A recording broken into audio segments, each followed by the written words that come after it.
blame Putin le xew ca Ukraine ibe Putin jalay ka mimbe keri Ukraine. What is not right is not right. Mane lu jubut dal awut yon jubut mim manke toñani tilo silote amanke toñani. I will not support what is not right. Duma support duma anda ci lo xamne ni nekut yon. They are condemning Putin for what has happened. Ñu ngi dal ci kaw Putin la xew Ukraine. But those who started it, why were they not condemned? Waye ñi ko ñëkke won lana tax condemn ñoñu munati ne mawol jalay min ya dati. They condemn in the end but not the beginning. Ñu nga fam mujjé lool la ñoo condemn waye condemn fam mbir ma commencé. When they financed the street gangs in Ukraine to rise up against a democratically elected government, they said those people are freedom fighters. Bañ dalé di finance ñi nga xamné ni ñoo jog ci Ukraine di dal ca nguur ga ni ñoo freedom fighters lañ seen akala ñoo laaj fofu leen té ñom ñoo ko dépasse. When the government was illegally removed, they all praised the action of the so-called freedom fighters. They want democracy. They want to be Europeans. Bañ génné nguur ga té ci nek génnéwu ko ca la yoon ñom ñëpp ñu taccul ñooñu ne ñooñu dañ nekkon freedom fighters. Oh, the others say, oh, if that is the case, ñeneen ñi ne su fekkee ni loolu la wal ko nii ñin ne mu kóoti. Okay, we also don't want to be Ukrainians. ñoo itam ne ñun tam bëggu ñoo nekk waa Ukraine. Oh, we don't want to be part of Ukraine. We want to be independent. Wala bu waruñoo bëggu ñoo nekk ak Ukraine dañoo jël suñu independence. Are they not freedom fighters? Ndax ñooñu duñ freedom fighters. Now they are blaming Putin. Léegi ñu ngi tuumaal Putin. Those who topple Yanukovych government, where did they get the weapons mu from? ne ñi daaneel nguuri ko fan lañ amee ngànnaay yooyu leen. If Yanukovych's government was not toppled illegally, this situation wouldn't have arisen. Nguur go fekkoon ne daaneel luñ ko woon ni konoon fi nekk ni fitna jafa nekk ni loolu du doon mën a am. The missile that downed the Malaysian plane. mu ne missile bi nga jumla bi dal plane yi Malaysian boobu. They say it's a Russian-made missile. ñu ne missile boobu Russia lañ ko liggéey ko yaa doo ko Russia le.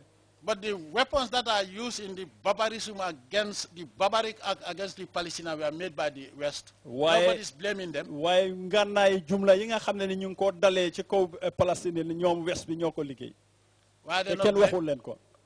Nobody talks about it. Kenn ñëpp a ngi noppi kenn waxul. Not even the UN Security Council can pass a resolution against Israel. Même UN Security Council mënu ñoo teg resolution ci kaw Israel. I'm not against the Jews. Ma ne aw ma dara lu ma bañee Yahudi. I am a Muslim. Man julit la ante mu musulman moleti.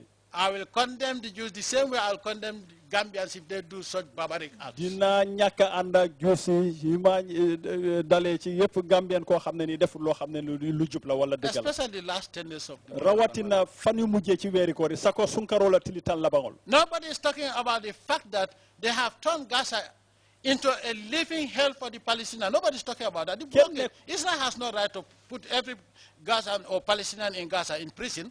Kenn nekkul di condemn li nga xam ne ni loolu lañ def Gaza ba nga xam ne ni fi mu nekk Gaza daa nga tànga jër yàqu yëpp mel ni safara te kenn waxuñu ko. Apartheid was in South Africa. Apartheid mu ngi woon South Africa apartheid benn South Africa. Now it has been transferred to Palestine. Léegi yóbbu nañ ko Palestine saa yaa sawndi Palestine. And this one, in those days when there was at the worst period of apartheid. Ci jamono ji nga xam ne ni apartheid mu nga gën a métti apartheid bi koleyaarinu South Africa. They had what we call Group Areas Act. dañ amoon ay Group Areas Act. The blacks were sent to the worst places in South Africa, despite the fact that they are the Africans. Nit ñi ñuul ñi fu gën a yées ci South Africa fa lañ leen yóbbu te ñoom ñoo moomoon South Africa. A white man can come and take your farm if the land is good. Tubaab mun naa ñëw jël sa tool su fekkee ni tool ya baax na mu jël ko dara du ci génn. Tubaab boo seela ku ngootaanoo moo fi nga adum fente bolajee. Whereas in South Africa they had electric fences dividing blacks and whites. Moo amoon fence boo xam ne ni dafa xaaj ñuul ñi ak tubaab yi.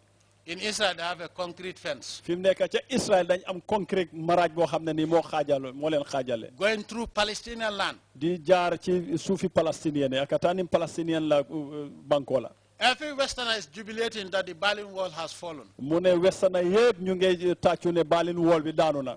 Maraaj ba nekk ca Berlin jamono. Something worse than the Berlin Wall is now in Palestine. Nobody is talking about it. Léegi li gën a yées Berlin Wall boole moo nekk ca Palestine kenn waxut. Look at, they said those people that were fighting the Arab Spring, they were fighting for democracy. Mu ne ñi doon xeex ci Arab Spring bi ne ñu ngi doon xeex pour démocratie. Iko wolbe démocratie kelool la nu. They were fighting for helocracy.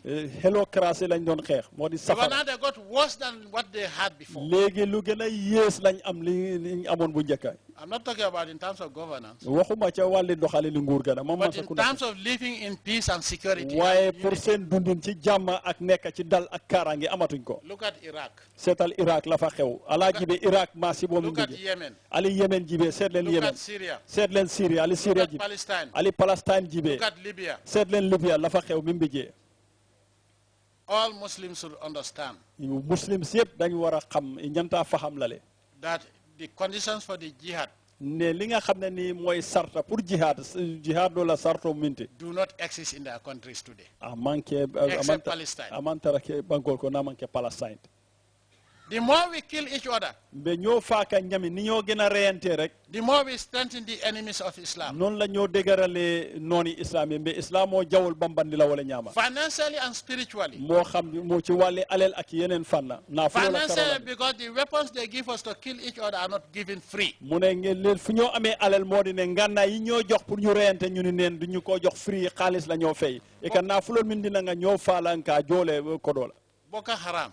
ako bokka haram na I jira don't think they even read the Quran. goma ne sa ñooñu jàng nañ Quran ma mera wala alquran o karan Because and they don't even know what the jihad is all about. te ñoom sax xamuñ la jihad mooy lan man jihad o fangolong Because kaatu ko ngir what I know about the jihad during the time of the Prophet sallallahu alaihi wasallam. li ma xam ci jihad ci jamono yonent bi sallallahu alayhi wasallam nga min long jihad to kila sallallahu alayhi wasallam la watoto I've never heard that they sold a woman. musuma degane jaay nañ jigéen nena ma moy koy muso waafi And I've never seen anywhere in the hadith where the Prophet sallallahu alaihi wasallam said, Allah said that I should sell the people that are captured. te musuma gis ci hadith fi yonent bi waxee ne yàlla mu ne nañ jaay prisonnier yi nga xam ne ñu ngi leen jàppa nena maaji hadith oto ko ila ya foko ye mol minu mutanga wol waafi na maaji And during the true jihad, te jamono ji xeexi jihad o fango waato la Christianity came before Islam. ako christiania wole nata janning islam christianity mo jitu islam You have churches everywhere. amon nañ church fu nekk churchol be kër The dulaate first hijrah was to a Christian land.